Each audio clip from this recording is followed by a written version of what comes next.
My name is Julio and I'm going to talk about the problems in the prisons in the state of California. So my topic is prisons in the state of California should reduce sentences for non-violent criminals and increase funds for the effective evidence-based programs that are most likely to reduce recidivism in the areas of education, vocation, and substance abuse. California's get tough on crime mentality has caused limitation in rehabilitation programs, as well as dramatic increase in prison's population at its cost. Lack of rehabilitation programs has caused released inmates to be malprepared for integration into society, thus resulting in a higher recidivism rate. California's prison population has been increasing for over 2 decades, causing a greater amount of money to be spent on prison systems. On December 31st, 1990, the estimated California population was 30,296,000 and the institution population was 97,000. On December 31st, 2009, the estimated California population was over 38 million. And the institution population was 168,000 CDCR. The fiscal year 2009 to 2010, the California Department of Corrections and Rehabilitation was allocated a total of $9.5 billion since CDCR. Even when adjusted for the inflation, there has been a 216% increase over the amount of California spent on corrections 20 years earlier. PW. Cut and lack of rehabilitation have caused prisoners to be prepared for life on the outside, therefore ending up back in prison. Addison West has run a non-profit program in San Quentin for 10 years.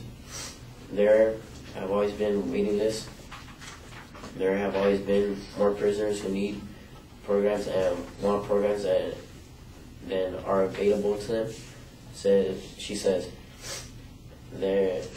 after the state cut 250 million, the rehabilitation programs are waiting lists for programs have gotten longer, and the chances that offenders will get help are minimal. And the vocational programs, San Quentin and sheet metal machine shop, janitorial, sign painting, and print shop, there were at least 6 or 7 of them janitorial signs.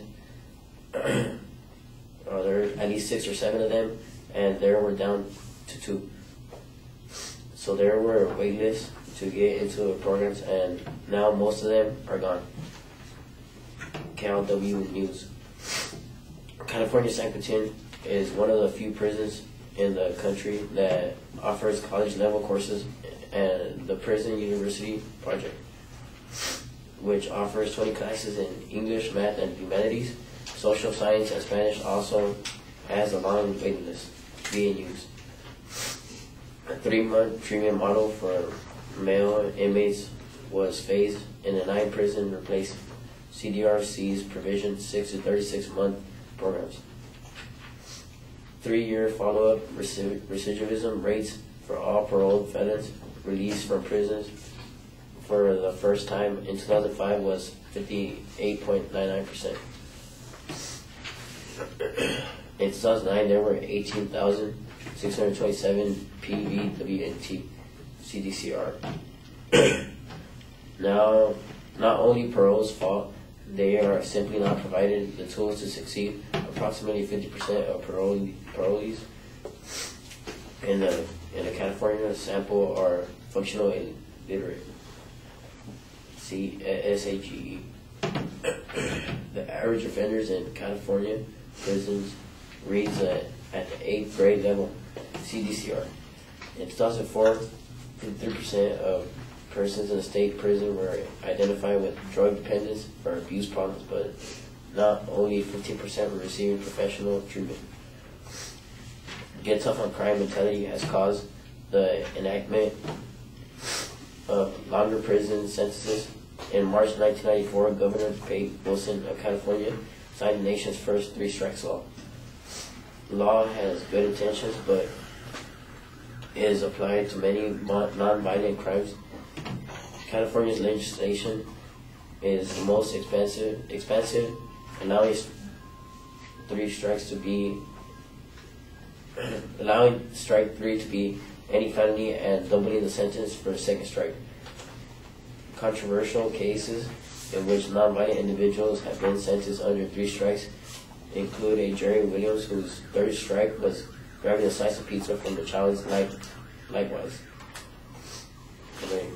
From some child. Likewise, Gregory Taylor, a homeless ex-convict who tried to pry open a kitchen door of a church and steal food, was sentenced to 25 years to life. In addition, defendant Stephen Bell was convicted, sentenced to 25 years to life for bicycle theft. In California, 60% of 3 strikers have been sentenced for property and drug offenses.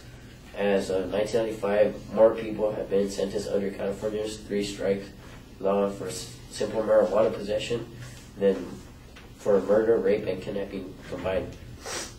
The cost of carrying of aging prison populations resulting of 3 strikes law, particularly in California, is projected to increase dramatically in the future. In 2009, 15.4% of prison's population was 50 years or older, as opposed to 4.1% in 1990. The average cost with the older prison is 70% to the PW. There is a solution. Shorter sentences for non-violent criminals would greatly reduce the prison's population and in turn reduce the total cost of California's prisons. With the savings, more money can be put into rehabilitation programs that have been proven to reduce recidivism, and in turn will better prepare prisoners to release, causing fewer inmates to return to prison, thus generating more savings.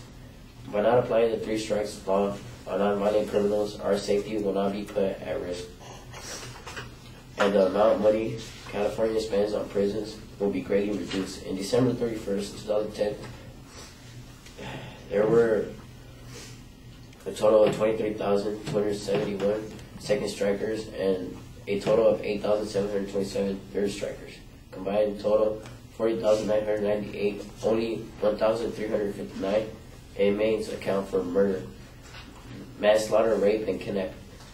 Drug crimes alone accounted for 6,963 of the offenders sentenced under 3 strikes law, CDRC. The average annual cost per California inmate in 2008-2009 was $48,536. Expanding substance abuse programs in prisons will reduce recidivism and generate savings in the long run. In 2009, there were 28,736 people in prison for drug crimes, possession, sale, manufacturing, and 11,280 for possession alone to the CDCRB.